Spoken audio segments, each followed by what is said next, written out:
Salam alaikum les gars, c'est Hous et aujourd'hui on se retrouve pour le 6e épisode de La vie de Hous. C'est un film, série qui retrace le quotidien d'un jeune créateur de contenu sans moyens ni contact mais plein d'envie et ambitieux. Et du coup, après cet arc Tony Hawk, Carlos Takam, la suite pour moi était un peu floue. Car déjà avec le ramadan, je me suis dit que j'allais un peu ralentir tout ce qui était contenu box, MMA, etc.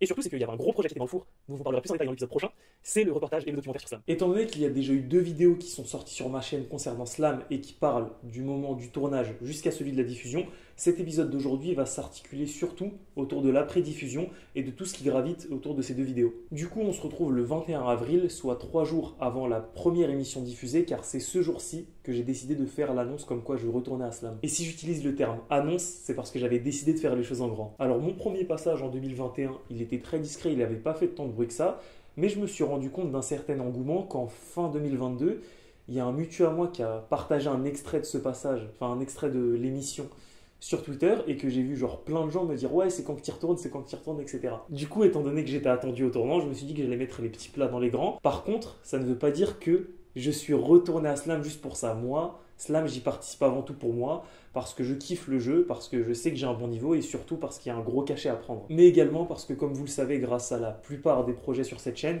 j'aime faire les choses en grand, j'aime marquer les esprits et j'aime me challenger moi-même. Du coup, c'est dans cette optique de faire les choses en grand que j'ai décidé de tenir une sorte de journal de bord vidéo qui retrace mon parcours à partir du moment où j'étais dans le roster de Slam jusqu'à la diffusion, histoire de me livrer sur mes états d'âme, sur ma progression et sur ma préparation. Dans ce journal de bord-là, j'apparaissais pas mal confiant car j'étais très conscient du réel niveau que j'avais, mais ça voulait dire par la même occasion que je n'avais pas le droit de me louper. Parce que déjà, personnellement, Slam, c'est un jeu qui me tient à cœur. Je sais pas si on peut appeler ça une passion, puisqu'on n'a pas une passion pour un jeu télé, mais vous m'avez compris. Et lorsque j'avais participé en 2021, c'était un rêve de gosse qui s'était accompli, mais lorsque j'avais été éliminé, j'étais dégoûté. Et depuis ce jour-là, je pensais qu'à revenir, donc vraiment, pour ma fierté personnelle, je ne pouvais pas échouer. Mais je ne pouvais pas échouer également car le journal de bord dont je vous parle, il allait sortir peu importe le parcours que j'allais faire, si j'avais 1, 2, 3, 5 ou 0 victoire. Et si je tenais tant que ça à le sortir, même dans l'optique où j'aurais fait 0 victoire, c'est parce que le charme d'un journal de bord et d'un concept comme ça réside dans l'inconnu qui entoure le résultat et le fait qu'au moment où on se prépare et où on est confiant face caméra, on ne sait vraiment pas ce qui va se passer. Et aussi, comme le prouvent les distances de cette série, j'aime être transparent et honnête avec mes échecs pour pouvoir au mieux savourer la réussite. Et enfin, parce que le concept du journal de bord qui était aussi expérimental qu'inédit, ce serait inscrit dans la philosophie de cette chaîne YouTube qui est toujours dépasser mes limites et de proposer des choses qui sortent de l'ordinaire. Du coup, c'est dans toute cette optique que j'ai filmé les 2 mois de process de Slam. Mais plus le temps passait, plus j'hésitais sur le format, car je voulais pas proposer juste la partie vlog et journal de bord, je voulais aussi proposer une partie un peu plus explicative qui permettait aux gens de mieux appréhender mon passage, étant donné que Slam n'est pas forcément quelque chose de connu de tous, et en particulier par les gens de ma tranche d'âge. Mais ça fait que si je voulais réunir dans une seule et même vidéo le journal de bord et les explications, j'aurais dû sortir la vidéo avant mes 2 passages, histoire de ne pas spoiler les résultats étant donné que dans mon journal de bord je me livre. Du coup, si je voulais sortir la vidéo avant mon passage histoire de créer de l'engouement, il y a plein de parties du journal de bord que j'aurais dû supprimer. Du coup, j'en suis arrivé à un compromis qui s'avérait être le meilleur, c'est-à-dire que je split la vidéo en 2. Je mets les explications d'un côté et le journal de bord de l'autre, ce qui me permet de sortir la vidéo explication avant, car c'est celle-ci qui est censée donner envie aux gens de suivre Slam et surtout de comprendre les règles, et de l'autre le journal de bord tel quel, sans coupure et avec tous les spoils que j'aurais sorti après mon passage. Mais bref, pour revenir au 21 avril, du coup jour de l'annonce, il fallait prendre quelque chose en compte, toujours dans cette optique de faire les choses en grand. J'avais décidé de ne prévenir personne que j'allais retourner à Slam. Parce que d'un côté, il me tenait à cœur de faire la surprise à mes proches le jour de l'Aïd qui est tombé cette année le 22, et de l'autre parce que les personnes ne partageant rien de particulier avec moi, mais pouvant potentiellement être intéressées par le fait de regarder mes passages, auraient attendu inutilement si j'avais prévenu trop tôt. Du coup, c'est pour ça qu'uniquement 3 jours avant, j'ai publié cette vidéo sur mon Twitter.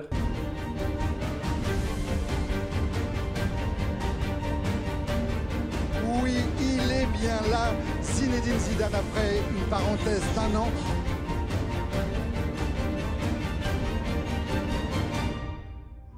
Bien joué de ses mains. Peloté. Il a 18 ans, il est en plein dedans. Hein, ça.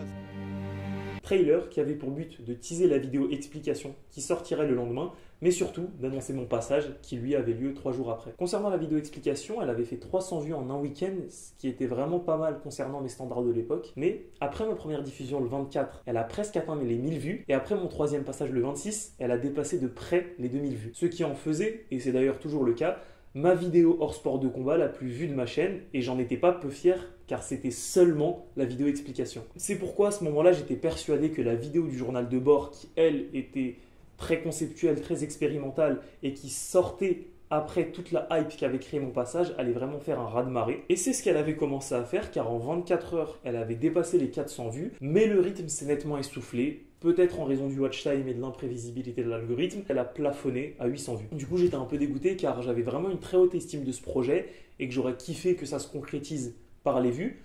Mais c'est pas grave car au final, j'avais réussi mon pari. J'avais réussi à relever un challenge, celui de sortir la vidéo et aussi de faire l'exploit qui devait aller avec, c'est-à-dire cartonner à Slam. Et surtout que j'ai fait tout ça dans un domaine que je kiffais. In fine, tout ce qui fait l'essence de ma chaîne YouTube, à savoir l'audace, la créativité, l'originalité et surtout la passion. Mais en parallèle de tout ça, l'aventure Slam m'a permis d'expérimenter quelque chose que je serais peut-être amené à connaître en tant que youtubeur. C'est le concept des 15 minutes de gloire dont parle Andy Warhol. Parce que durant ces 3 jours de diffusion, j'ai reçu une tonne d'attention, de critiques positives et d'encouragement, ce qui m'a fait vraiment tout drôle car je n'y avais jamais été habitué autant. Et en plus de la performance en elle-même et de ce que représente le passage à la télé, j'avais fait encore plus de bruit étant donné que je m'étais amusé à poster des moments drôles de l'émission sur Twitter. Rien que sur Twitter, en l'espace de 3 jours, j'avais pris plus de 1000 abonnés et j'avais fait plus de 3 millions d'impressions sur les différentes vidéos de mes passages. Mais le plus drôle dans tout ça, c'est qu'il y a un mec qui a pris ces extraits de passage pour faire un edit sur TikTok. Et cet edit-là a fait plus de 550 000 vues et a engendré plus de 100 000 likes. Et ça, c'est des stats, donc c'est pas forcément palpable,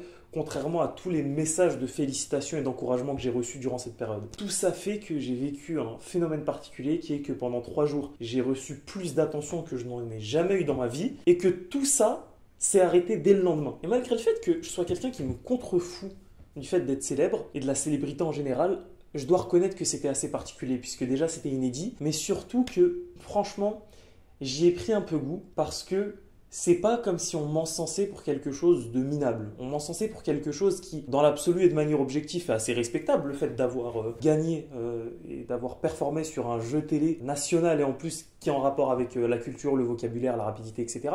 Mais surtout parce que c'est quelque chose, moi, qui me tenait à cœur depuis un certain moment et qu'en fait, j'étais vite tenté de faire le parallèle entre j'ai fait tout ça, je m'y suis investi, tout cet amour et toute cette félicitation, c'est juste l'accomplissement alors que les gens en vrai, ils mesuraient pas l'ampleur de ce que ça représentait pour moi. Et qu'aussi beaucoup, je pense, m'avaient félicité parce qu'il y avait une sorte de hype qui s'était créée et que c'était un des sujets du moment. Et je mets des gros guillemets pour pas qu'on pense que c'était un truc de ouf, mais je pense que vous avez compris l'idée. Mais du coup, c'est un truc qui peut être vraiment difficile à digérer parce que passer d'un trop plein d'amour à une indifférence totale en l'espace de quelques heures, c'est un truc qu'il faut avoir vécu pour comprendre. Mais alhamdoulilah, moi, à l'instant T, ça m'avait pas énormément affecté car j'avais assez de recul pour prendre conscience sur la situation. Et aujourd'hui, je suis content d'avoir vécu cette chose puisque ça m'a permis d'expérimenter un concept que je pourrais être amené à revivre. Et même si je ne suis pas amené à le revivre, ça reste quelque chose de foncièrement intéressant. Mais le principal, c'est que de cette situation, j'ai pu tirer quelques leçons sur la vie de youtubeur et même sur la vie en général parce que ça m'a permis de me rendre compte qu'il y avait une disparité de fou entre les moments où tu étais au top en termes de reconnaissance et de travail et les moments où il y avait beaucoup de moins bien et beaucoup moins de récompenses. Mais surtout, ça m'a permis de me rendre compte que peu importe l'immensité de l'exploit ou du projet que je vais réaliser, ça sert à rien de se reposer sur ses acquis car les gens en soi oublient vite. Les gens oublient très rapidement, les gens passent vite à autre chose comme c'est des choses qui ne les concernent pas. Et moi, le premier, quand je vais m'intéresser à des travaux d'autres créateurs ou même d'autres artistes, c'est sur le moment que je vais le kiffer, sur le moment je vais féliciter sûrement, mais c'est pas quelque chose qui va me rester en tête. Et la prochaine fois où vraiment j'apporterai autant de reconnaissance à la personne en question, c'est une fois qu'elle aura fait quelque chose de similaire, voire de mieux. Et du coup, tout ça, ça me permet de un peu, on va dire, philosopher sur ce que je dois faire si je veux toujours proposer des contenus aussi inédits que ce que j'ai pu faire et des performances aussi remarquables. C'est pourquoi je vous annonce en exclusivité qu'avant la fin 2023, je serai diffusé au Grand Slam. J'ai pas encore signé mes contrats, mais j'ai déjà ma date de tournage et ma date de diffusion. Ça viendra avant la fin 2023. Je vous en reparlerai plus au moment donné, mais si durant Slam, j'ai fait un à côté que je trouvais déjà exceptionnel, pour le Grand Slam, qui est la continuité de Slam, là où il y a 10 000 € à la clé par émission, là où les émissions sont cumulables, là où l'exploit, juste en termes de jeu télé, sera plus grand, il faut que l'à côté soit encore plus exceptionnel, parce que je ne peux pas régresser. Du coup, c'est pourquoi j'ai eu l'idée que je vais vous annoncer maintenant en me mouillant, car rien n'est acté, et il y a beaucoup plus de chances que ça ne passe pas. Mais bon, c'est l'essence de cette série d'être transparent et de me livrer sur mes projets. Du coup, c'est pourquoi je vais essayer de ramener une caméra, ma caméra de youtubeur, au cœur, dans les coulisses d'un jeu TV. Ce qui n'a jamais été fait par aucun youtubeur, c'est-à-dire venir en tant que candidat, mais avec un caméra qui va me suivre derrière l'épaule, qui va me suivre quand je vais arriver en loge, quand je vais me faire maquiller, quand je vais m'habiller, quand je vais être sur le plateau, qui va essayer de prendre un angle de vue, histoire d'avoir les coulisses d'un jeu télé. Je vais essayer peut-être de faire des petits entretiens avec des personnes qui ont une importance dans le jeu télé. Je ne sais pas, directeur de casting, présentateur, qui c'est Cyril Ferraud? Je ne sais pas encore si ça sera possible. Les ambitions sont grandes, mais il y a beaucoup de chances que ça ne marche pas, car ça se trouve, je vais envoyer mon premier mail et ils vont me dire que non, ils n'ont pas le droit de ramener quelqu'un sur le plateau, qu'il y a des clauses de confidentialité, etc.